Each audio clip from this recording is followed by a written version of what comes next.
Hi students, good morning and welcome to Chemistry Concept.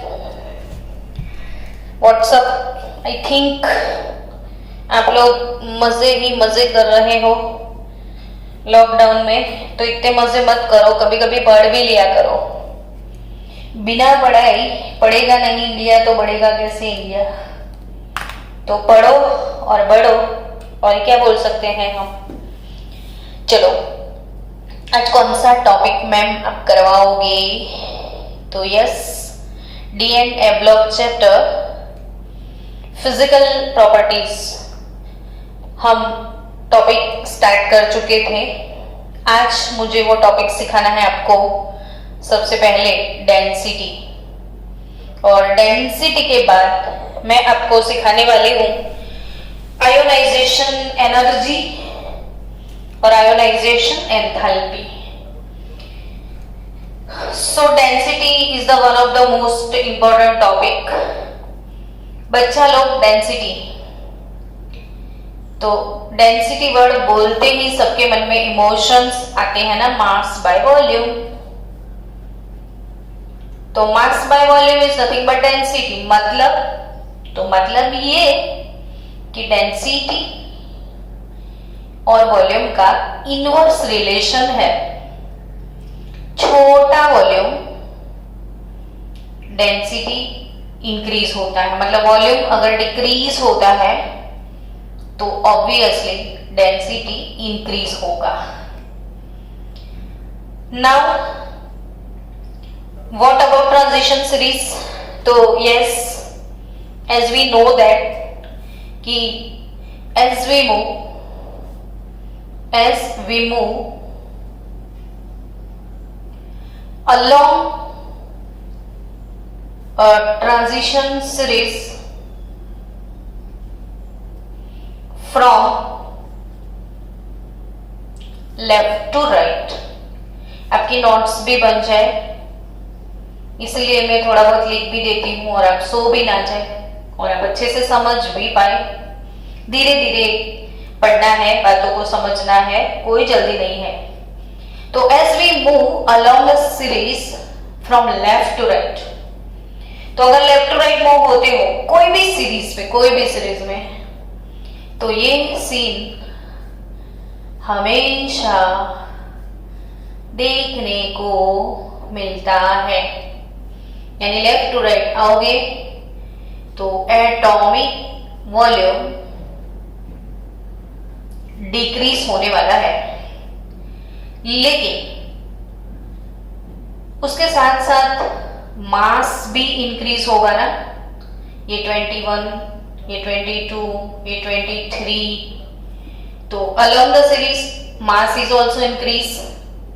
तो मास increase हो रहा है, वॉल्यूम डिक्रीज हो रहा है, तो डेंसिटी के लिए आप ऑब्वियसली बता सकते हो कि डेंसिटी इंक्रीज ही होगा, डेंसिटी इंक्रीज ही होगा।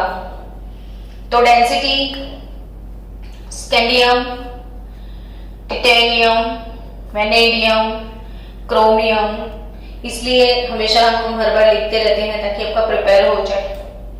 बार बार लिखने से, सुनने से, हर एक लेक्चर में पढ़ने से तो शक्ति वकर मन्ने फेंको निकुंज। सबका जो भी वैल्यू है डेंसिटी का वो इंक्रीज होने वाला है।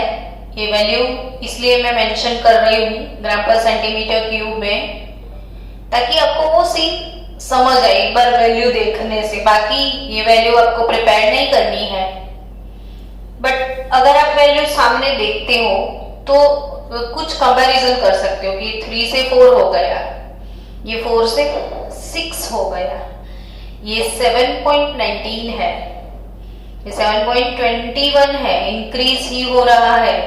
और केमिस्ट्री में हमेशा बीच में एक्सेप्शन आ जाता है, लेकिन इधर नहीं है कोई एक्सेप्शन, अच्छे से मजे से इंक्रीज हो रहा है। देखो, तो Fe 7.8, कोबाल्ट का डेंसिटी 8.7, निकल का 8.9, कॉपर का भी 8.9। अब बचा कौन? मैडम ने किसको छोड़ दिया? जिंको को। तो अपना जो जिंको है छोटू, नहीं है, वैसे बड़ू है। आपको पता है ना, जिंक का साइज इंक्रीज हो गया था थोड़ा, डिक्रीज होने की बजाय। तो जिंक थोड़ा सा वॉल्यूम उसका बढ़ गया है। तो अगर वॉल्यूम थोड़ा सा इसका बढ़ा है तो obviously having large atomic size, having large volume, lower density, और जिंक का डेंसिटी है 7.1। तो लिखने से क्या फायदा हुआ, हम कंपैरिजन कर पाए। तो 7.43 से इंक्रीज इंक्रीज इंक्रीज इंक्रीज ही हो रहा है। ये निकू जो है ना, निकू दोनों का सेम है, देखो उनकी फ्रेंडशिप बहुत अच्छी है निकू की, एक दूसरे का ऑपोजिट है। 7.8, 8.7। और जिंकू जो है वो साइज में बड़ा हो गया है तो वॉल्यूम उसका छोटा हो गया है, सॉरी वॉल्यूम बड़ा हो गया है साइज में, इसलिए डेंसिटी इसका थोड़ा सा डिक्रीज हुआ है जिंक का। अब आपको एक चीज मैं इंटरेस्टिंग बता दूं कि ट्रांजिशन एलिमेंट्स जितने भी हैं उनमें सबसे ज्यादा डेंसिटी किसकी है। तो remember that among the d block elements iridium has the highest density. Iridium has highest density, iridium की हाईएस्ट डेंसिटी है। जैसे ही हाईएस्ट की बात करते हैं तो बच्चे लोअर के बारे में सोचने लग जाते हैं, और लोअर है ना, तो स्कैंडियम ये 3.43 है स्कैंडियम का density, 3.43, and scandium has lowest density among all transition elements. तो iridium has the highest and scandium has the lowest. और इरिडियम का हाईएस्ट है ना, कितना है 22.61, और इरिडियम के बाद आता है ऑस्मियम का थोड़ा सा slightly lesser than iridium. So osmium to 2.59 है इसका। तो आप बोल सकते हो कि इरिडियम ऑलमोस्ट ऑस्मियम जीतता है, लेकिन हाईएस्ट की बात जब आए तो इरिडियम। और इसलिए बताया कि ये सारे नाम से आप थोड़े इंट्रोड्यूस भी हो जाओ कि इरिडियम ऑक्सीजन नाइट्रोजन हमेशा सुनते हो, इरिडियम सुनो। आइया इरिडियम प्लेटिनम आपने चैप्टर 1 में सुना था कि प्लेटिनम और इरिडियम की अलॉयस है। हम लोग वो किलोग्राम का सिलेंडर बनाए हैं, जितने भी स्टैंडर्ड स्केल है वो सारे इन दोनों मेटल से ही बने हैं। स्टैंडर्ड वेइंग्स जितने भी है ना, वो सारे स्टैंडर्ड वेट्स 1 kg का 2 kg का वो सिलेंडर जो IBWM में स्टोर करके रखा है वो प्लेटिनम इरिडियम से बना है। वही iridium has highest density among all the transition element and scandium has lowest density. तो चलो डेंसिटी की बात खत्म करें, अब शुरू करें नेक्स्ट टॉपिक जिसका मुझे था इंतजार। वो घड़ी आ गई आज, आयोनाइजेशन एंथैल्पी को पढ़ना है। अब आप सोचोगे बच्चों, अरे मैम फिर से आयोनाइजेशन एंथैल्पी, चैप्टर 3 में तो कितना सुना था, पी ब्लॉक चैप्टर में फिर सुना था, एस ब्लॉक में सुना था, तो अब भी सुनना है, ए ब्लॉक में भी सुनना है, और भी पी ब्लॉक बाकी है। 11 का पी ब्लॉक हो चुका है, 12 के पी ब्लॉक में भी, जब भी जितने भी ग्रुप आएंगे सब में सुनना है। तो क्यों ना सुन सुन के इसे बहुत अच्छा प्रिपेयर कर ले। आयोनाइजेशन एंथैल्पी IE1 की हम बात कर रहे हैं। IE1 क्या होगा, तो first ionisation enthalpy. First ionisation enthalpy यानी कि फर्स्ट इलेक्ट्रॉन को रिमूव करने के लिए। तो एक काम करते हैं, पहले आयोनाइजेशन एंथैल्पी आपको पता ही है कि मैडम अभी समझाएंगे डेफिनेशन, यस व्हाई नॉट। बीच में होगा न्यूक्लियस, न्यूक्लियस के बाजू में रहेगा ऑर्बिट। ऑर्बिट में होगा इलेक्ट्रॉन। मान लो ये आउटर मोस्ट ऑर्बिट है, ये प्रोटॉन का पॉजिटिव चार्ज, ये इलेक्ट्रॉन का नेगेटिव चार्ज, दोनों के बीच में एक प्यार भरा रिश्ता, यानी बहुत अच्छा अट्रैक्शन फोर्स होता ही है, कूलम्बिक अट्रैक्शन फोर्स। वही अट्रैक्शन फोर्स को ब्रेक करेंगे तो इलेक्ट्रॉन रिमूव हो जाएगा, यानी बचेगा सिर्फ पॉजिटिव आयन और निकल गया इलेक्ट्रॉन। यानी अगर ये M मेटल गैसियस एटम है तो मेटल प्लस आयन बनेगा और इलेक्ट्रॉन रिमूव हो जाएगा। लेकिन ऐसे थोड़े इलेक्ट्रॉन जाएगा, उसको तो बॉर्नविटा पे लाना पड़ेगा ना। तो वही Bournvita, that is our ionisation enthalpy, यानी मिनिमम एनर्जी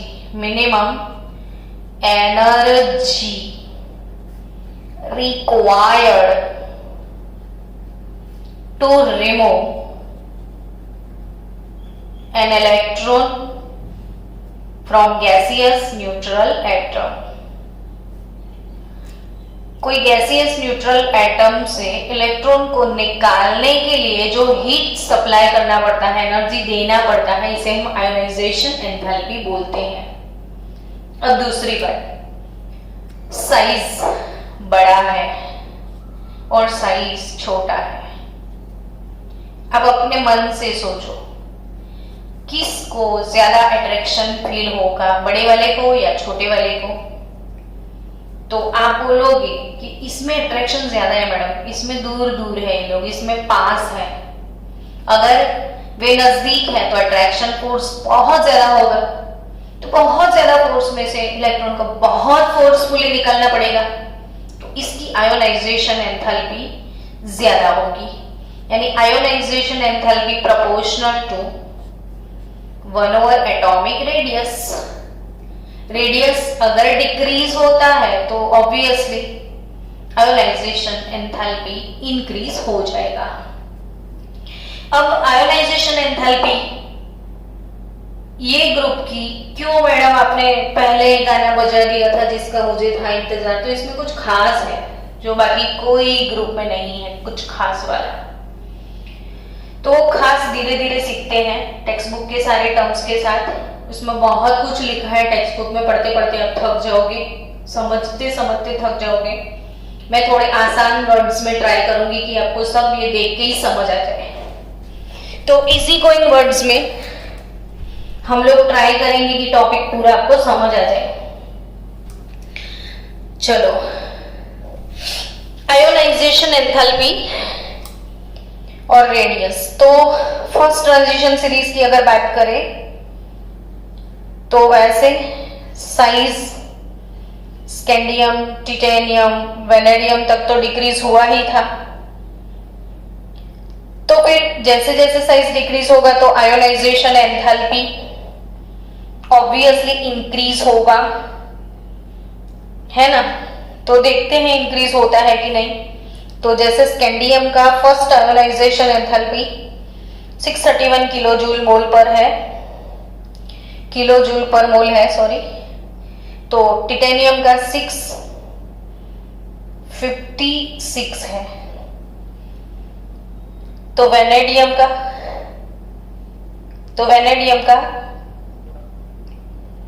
650 है। अरे रे, ऐसा गजब क्यों हो गया? 31 से ये टिटेनियम का इंक्रीज हुआ, ठीक है। इंक्रीज होने के बाद वेनेडियम में वापस डिक्रीज मिला, यानी कहीं आपने ग्राफ बनाने की इच्छा जताई। तो ग्राफ बनाने की वजह से आपको क्या मन में वो सेट हो जाएगा प्रॉपरली कि टिटेनियम से ग्राफ बनाओ, स्कैंडियम का वैसे, स्कैंडियम से टिटेनियम 631 से 656 ये स्कैंडियम है सपोज, है ना। टिटेनियम का इंक्रीज हुआ, फिर टिटेनियम के बाद वेनेडियम का क्या, तो डिक्रीज हो गया। अरे रे, स्कैंडियम से टिटेनियम का इंक्रीज हुआ, वेनेडियम का डिक्रीज हो गया। फिर वेनेडियम के बाद क्रोमियम का सोचो तो 653, यानी बहुत ज्यादा नहीं, थोड़ा सा इंक्रीज हुआ। ये 650 है, ये 653 है, इतना सा इंक्रीज हुआ। और क्रोमियम से फिर मैंगनीज का एकदम से ऐसे इंक्रीज मिलेगा आपको, और मैंगनीज का आपको मिलेगा 717। मैंगनीज के बाद Fe तो पीक पे चला जाएगा। मैंगनीज के बाद Fe का वो 717 है, ये 762 है, Fe का इंक्रीज हो रहा है। फिर कोबाल्ट का डिक्रीज हो जाएगा। फिर निकल आएगा, मतलब मेरा ग्राफ इधर खत्म हो गया। अब सोचो तो TVCRMN Fe तक अभी जाते हैं, फिर बाद में डिक्रीज की सोचते हैं। तो आपको ये चीज समझाएंगे कि फर्स्ट आयोनाइजेशन एंथैल्पी स्कैंडियम से टिटेनियम इंक्रीज होता है, फिर टिटेनियम से वेनेडियम डिक्रीज हो गया, फिर वेनेडियम से क्रोमियम, फिर इंक्रीज धीरे धीरे मिला। तो ये ऐसा क्यों हुआ है ना, ऐसा क्यों होता है वो समझते हैं स्टूडेंट्स। अब टेक्स्ट बुक के वर्ड्स से समझाने जाऊंगी तो आपको थोड़ा अजीब लगेगा, तो मैं पहले अपने सॉफ्ट वर्ड में आपको सारी चीजें समझा दूं। The first ionization enthalpy of d block elements,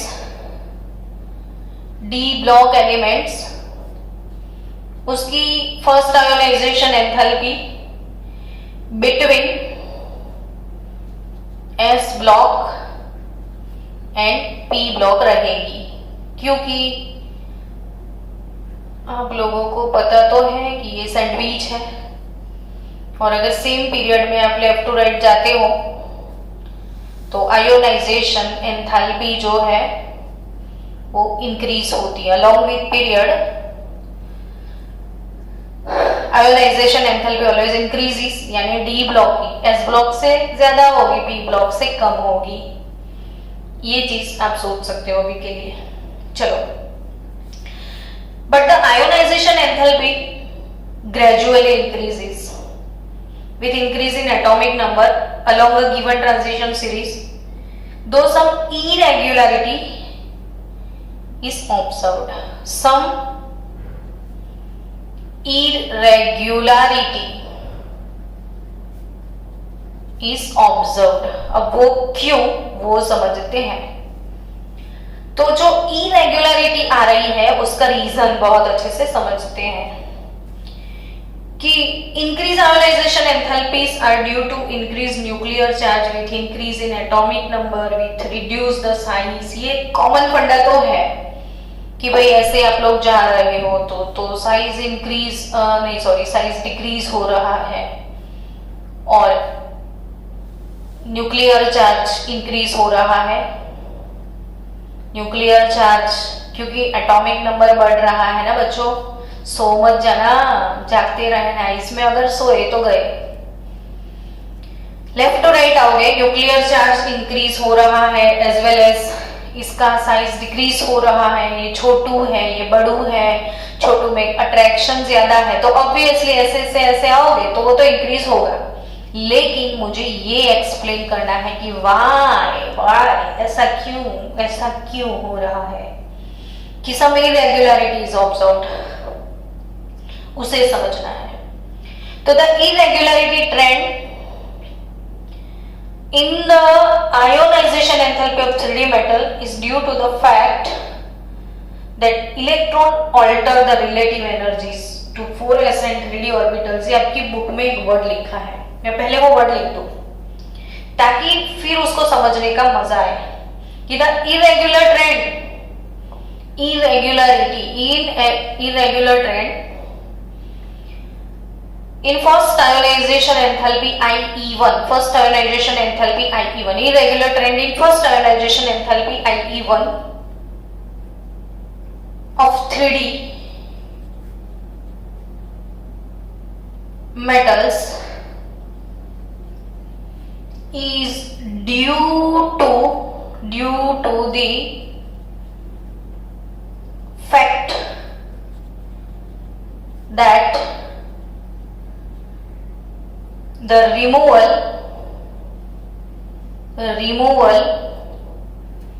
of the electron alters the relative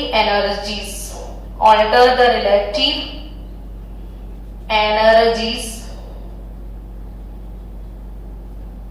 of 4s and 3d orbitals,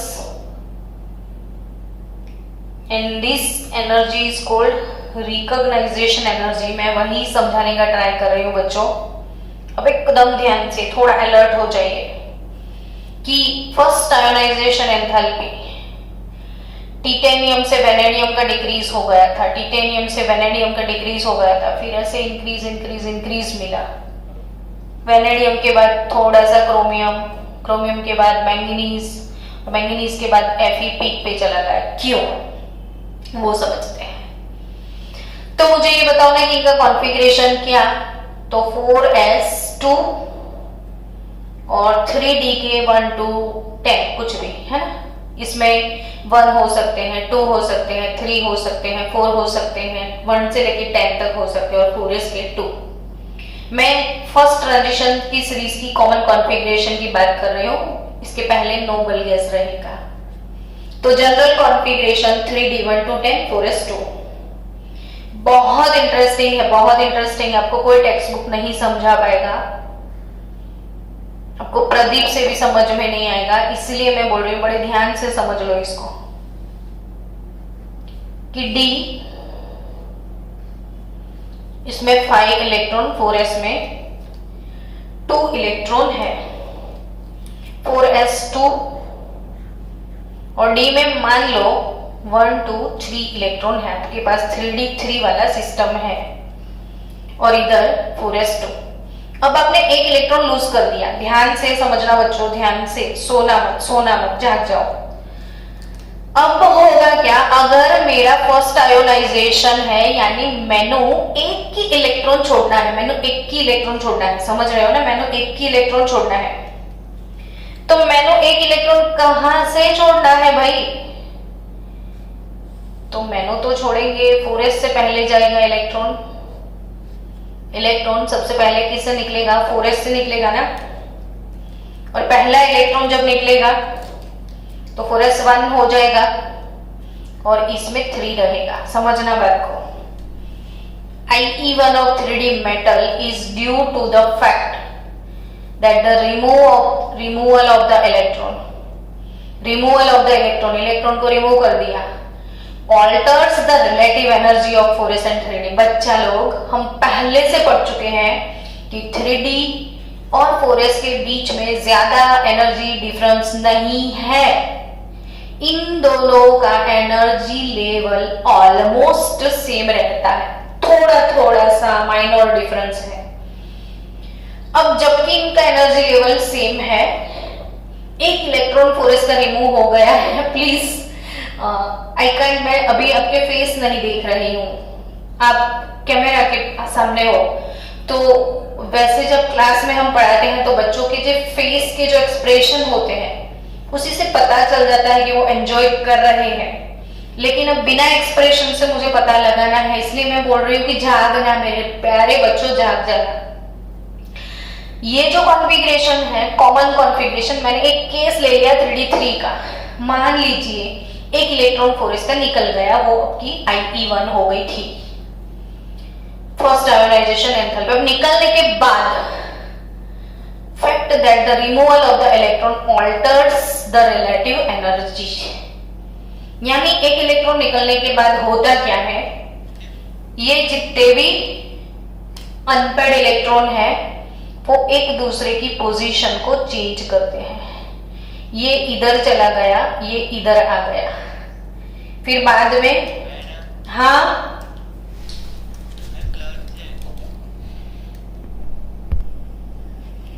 चलो स्टूडेंट्स, हो गया ना ठीक, ब्लर वाला फंडा क्लियर। चलो नेक्स्ट, अब मैं क्या समझा रही थी कि ये इलेक्ट्रॉन इस को मतलब एक्सचेंज करते हैं एनर्जी। ये इलेक्ट्रॉन इधर चला आता है, ये इलेक्ट्रॉन इधर आता है, इलेक्ट्रॉन डिस्प्लेसमेंट होता है। फिर ये वाला इलेक्ट्रॉन इससे डिस्प्लेस करता है, मतलब इसको एक्सचेंज करेगा, फिर इसको, मतलब एक दूसरे को ये लोग एक्सचेंज करते रहते। तो इधर आ जा, मैं इधर बैठ जाता हूँ, इधर आ जाओ, हम उधर चले जाते हैं, अब इधर आ जाओ हम, यानी ये लोग अपनी एनर्जी एक्सचेंज करते रहते हैं, है ना। अजीब बात, ये फंडा नहीं है और कोई भी ग्रुप में। तो वही चीज है कि IE1 यानी first ionisation enthalpy of 3D metal is due to the fact that the removal of the electron, 4s का एक इलेक्ट्रॉन, जब पहला इलेक्ट्रॉन जाएगा तो वो 4s से जाएगा, एक जाने के बाद सारे अनपेड हो जाते हैं, और सारे अनपेड हो जाते हैं और फिर 3D और 4s के एनर्जी लेवल में डिफरेंस नहीं है, तब भी वो एक दूसरे के साथ ऐसे एक्सचेंज, पोजीशन एक्सचेंज करते रहते हैं। और वही एक्सचेंज करने के लिए जो एनर्जी लगता है, ये जो जंपिंग जपाक में जो एनर्जी लग जाता है, उसी एनर्जी को बोलते हैं बच्चों, ध्यान से समझना, रीऑर्गेनाइजेशन। रीऑर्गेनाइजेशन एनर्जी, इसको क्या बोलते हैं? Reorganisation energy. तो ये रीऑर्गेनाइजेशन एनर्जी है। रीऑर्गेनाइजेशन एनर्जी के लिए वेट फॉर 1 मिनट, एक 1 मिनट वेट करना। चलो स्टूडेंट्स, मैं आ गई। हाँ, मैं क्या समझा रही थी? रीऑर्गेनाइजेशन एनर्जी, ये एक इलेक्ट्रॉन दूसरे को रिप्लेस करता है, ये इसको रिप्लेस करता है, अपनी पोजीशन एक्सचेंज करते रहते हैं, तो उसे रीऑर्गेनाइजेशन एनर्जी बोलते हैं। और आपकी टेक्स्ट बुक में उसके लिए वर्ड यूज किया गया है exchange energy. Exchange energy word use किया गया है इसके लिए। तो ये जो एक्सचेंज एनर्जी है वो एक्स्ट्रा एनर्जी अब इनको जंपिंग जपाक के लिए चाहिए। देन ये जो वेनेडियम है, क्रोमियम है, इसमें डी ऑर्बिटल में अनपेड इलेक्ट्रॉन आ रहे हैं। अब जितने ज्यादा unpaired electron, number of unpaired electron increases, तो it is directly proportional to exchange energy. जितने ज्यादा अनपेड इलेक्ट्रॉन उतनी ही एक्सचेंज एनर्जी बढ़ेगी। इधर सिर्फ एक ही होगा तो एक ही बार एक्सचेंज होगा ना, 2 होंगे तो 2 टाइम एक्सचेंज होगा, 3 होंगे तो 3 टाइम। तो जितने ज्यादा अनपेड इलेक्ट्रॉन उतना ज्यादा एक्सचेंज होता जाएगा। समझ रहे हो बच्चों? जितना ज्यादा अनपेड इलेक्ट्रॉन उतना ज्यादा एक्सचेंज, और जितना ज्यादा एक्सचेंज उतनी ज्यादा एनर्जी चाहिए। तो अब सोचो कि वेनेडियम के बाद, टिटेनियम के बाद वेनेडियम में कम आ गया, और वेनेडियम से क्रोमियम मैंगनीज Fe में बढ़ने लगा आयोनाइजेशन एंथैल्पी। तो रीजन कि अब इन लोगों को, वेनेडियम क्रोमियम को, ionisation enthalpy 1 plus additional exchange energy भी देना पड़ेगा। आयोनाइजेशन एनर्जी के साथ एडिशनल एक्सचेंज एनर्जी भी देना पड़ेगा। इसीलिए वेनेडियम से ज्यादा क्रोमियम में है, बिकॉज क्रोमियम में अनपेड इलेक्ट्रॉन बढ़ जाते हैं। अब क्रोमियम से आगे जाओ तो मैंगनीज में और अनपेड इलेक्ट्रॉन बढ़ गए। फिर Fe में जाओ तो जैसे जैसे एक तो आगे जाओगे अनपेड इलेक्ट्रॉन बढ़ते जाएंगे तो एक्सचेंज एनर्जी बढ़ती जाएगी। सो आयोनाइजेशन एंथैल्पी बढ़ रही है। और फिर एटॉमिक साइज वाला फंडा भी है, एटॉमिक साइज भी डिक्रीज हो रहा है। और ये एक्सचेंज ऑफ एनर्जी यानी reorganisation energy which is called stabilisation energy, stabilisation energy जो स्टेबल बना देता है उसको। एक्सचेंज एनर्जी उसको, उसके एनर्जी खा जाता है एक्सचेंज करने में, तभी वो energy loss of energy feel करता है और वो स्टेबल हो जाता है। तो ये जो एक्सचेंज हो रहा है उसकी वजह से उसमें स्टेबिलिटी आती है। और जो स्टेबल होता है उससे इलेक्ट्रॉन जल्दी रिमूव नहीं होते हैं, इसको ज्यादा एनर्जी देना पड़ता है। तो ये एक बहुत अच्छा फंडा था कि सम इरेगुलरिटी इज ऑब्जर्व्ड। तो व्हाई, ऐसा क्यों हो रहा था इसमें, ये ब्लॉक में। तो एक इलेक्ट्रॉन रिमूव करने के बाद ये इलेक्ट्रॉन एक्सचेंज हो रहा था, जिसे बोलते हैं हम रीऑर्गेनाइजेशन एनर्जी और एक्सचेंज एनर्जी, और नथिंग बट स्टेबलाइजेशन एनर्जी। और stabilisation energy proportional to unpaired electron. जितने ज्यादा अनपेड इलेक्ट्रॉन उतनी ही स्टेबलाइजेशन एनर्जी बढ़ती रहेगी, और उसकी वजह से आयोनाइजेशन एंथैल्पी इंक्रीज होगा। सो स्टूडेंट्स, अब आप नोटिस करो, ये चीज आपको समझ में आ गई। तो नोट डाउन करने वाली बातें अब नोट डाउन कर लेते हैं कि पूरे ग्रुप की बात की जाए तो chromium has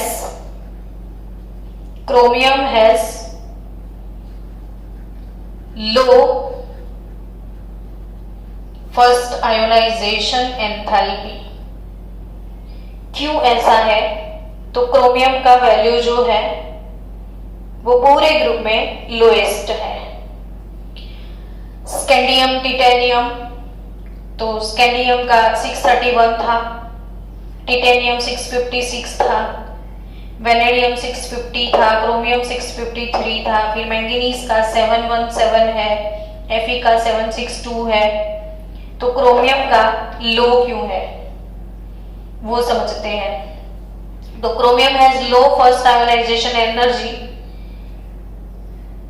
in comparison of manganese. तो क्रोमियम और मैंगनीज की कंपैरिजन कर लो। क्रोमियम और मैंगनीज की कंपैरिजन करें तो क्रोमियम हैज लो, यानी क्रोमियम का 653 और मैंगनीज का 717। ऐसा क्यों? अब बोलोगे इसमें अनपेड इलेक्ट्रॉन, इसमें अनपेड इलेक्ट्रॉन तो सेम रहेंगे दोनों में, तो फिर क्यों इसका लो है इसका ज्यादा है ना? वही चीज।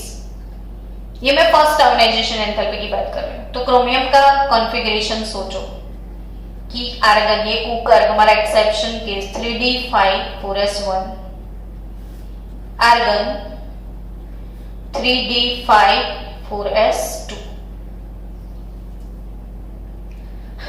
बहुत मस्त केस है। डी में 5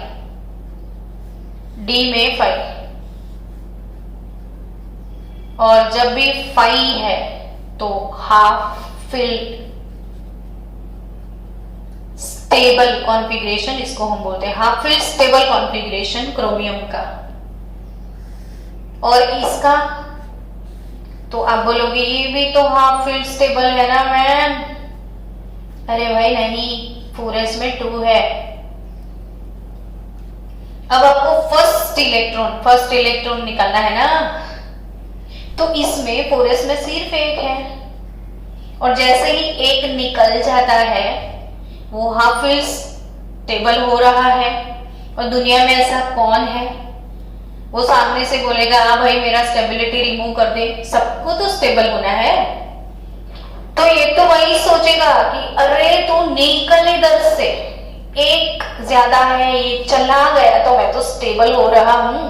तो वो तो नाचेगा स्टेबल होने को, तो वो अपना 4s का 1 इलेक्ट्रॉन इजीली लूज करेगा, इसीलिए वो 653 में काम इसका हो जाता है। हालांकि मैंगनीज का सोचो, 4s में 2 है, अब 1 चला गया। अरे वाह, तो देखो वो एक्सचेंज वाला फंडा कितना कुछ हो रहा है इसमें, एक्सचेंज है ना, कितना कुछ एक्सचेंज मिल रहा है। तो वो exchange energy after IE1, IE2 में तो एक्सचेंज एनर्जी और भी ज्यादा बहुत सारी बढ़ जाएगी, क्योंकि IE1 1 इलेक्ट्रॉन रिमूव करने के बाद इसमें एक्सचेंज होने लग जाएगा, बहुत सारा एक्सचेंज, तो वो अनस्टेबिलिटी की साइड जाएगा। सो स्टूडेंट्स, आपको ये सोचना है कि इसको तो 1 निकालने के बाद भी 4s में 1 बचता है, और इसकी वजह से क्रोमियम से ज्यादा मैंगनीज की है। बट क्रोमियम में, अच्छा हाँ, अब IE2 का सोचो, IE2 ऑफ क्रोमियम, ये IE1 है। First ionisation of chromium is less than that of first ionisation of manganese. Manganese की ज्यादा है, क्रोमियम की कम है। अब सेकेंड के बारे में सोचो, तो सेकेंड अब ये स्टेबल हो गया, अब दूसरा निकालेगा तो नहीं, कौन अनस्टेबल होगा। अब ये सोचो तो कि अब ये एक निकालने के बाद ये वाले स्टेज में आ गया। अब ये यही सोचेगा कि इतना सारा एक्सटेंड कर करके मैं थक जाता हूं, इससे अच्छा तू जा इधर से, तो मैं हाफ फील्ड स्टेबल हो जाऊं।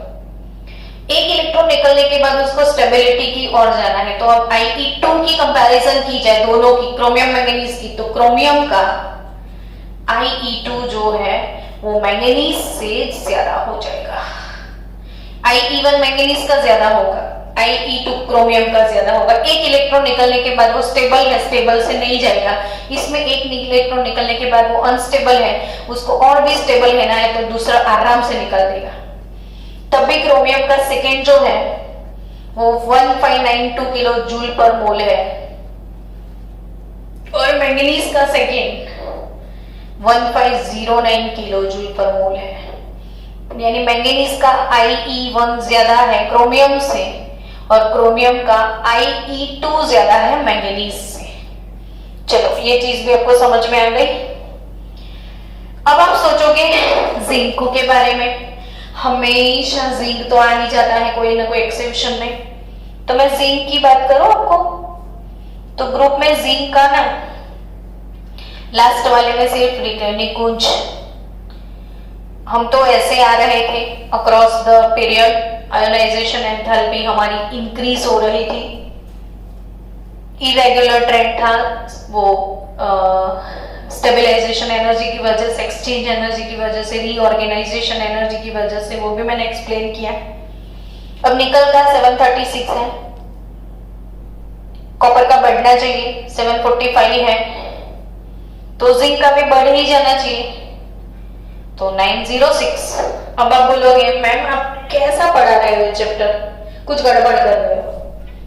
आप तो बोल रहे थे जिंक का रेडियस बड़ा है कॉपर से, निकल से, तो आयोनाइजेशन एंथैल्पी कहां से बढ़ेगी, वो तो डिक्रीज होगी ना। तो zinc has high ionisation energy, तो वो क्यों भाई ऐसा हो रहा जिंक का, तो वो इसलिए कि जिंक जो है ना उसका कॉन्फ़िगरेशन सोचो, आर्गन 3d10 4s2, ये भी कंप्लीटली फुल, ये भी completely full, everything is fully filled. और जब फुल्ली फिल्ड कॉन्फ़िगरेशन होता है तो वो काफी स्टेबल कॉन्फ़िगरेशन होता है, और जो लोग स्टेबल होते हैं वो अपना इलेक्ट्रॉन लूज करना कभी नहीं चाहेगा, वो कभी नहीं वो इच्छा बताएगा कि तू निकल और मैं अनस्टेबल हो जाऊं, मैं ऑलरेडी स्टेबल हूं भाई, मुझे डिस्टर्ब मत करो, ना उसको लेना है ना देना है। इसीलिए इसका इलेक्ट्रॉन अगर आपको रिमूव करना है तो वो स्टेबल से आप रिमूव करोगे, और स्टेबल से इलेक्ट्रॉन जल्दी कभी जाता नहीं है। स्टेबल कौन है, इनर्ट गैसेस सारे स्टेबल है, और आपको पता है कि स्टेबल लोग इलेक्ट्रॉन लूज नहीं करते हैं, इसलिए ionisation enthalpy inert gases noble gases की सबसे ज्यादा है, बिकॉज दे आर स्टेबल। वैसे ही जिंक स्टेबल हो रहा है, फुल्ली फिल्ड है, और स्टेबिलिटी से इलेक्ट्रॉन निकालना है, भले उसका रेडियस बढ़ गया है बट वो स्टेबल है, तभी जिंक का आयोनाइजेशन एंथैल्पी ज्यादा है 906। ये सारी चीजें नोटबुक में एक पॉइंट बना के स्केच पेन से हाईलाइट करके लिखना, ताकि एग्जाम में आपकी नजर पड़े उस चीजों पे। मैंने क्रोमियम मैंगनीज का एक्सेप्शन आपको बताया, फिर जिंक की बात बोल दी आपको। नाउ अब आपको क्या समझना है कि एक काम करते हैं,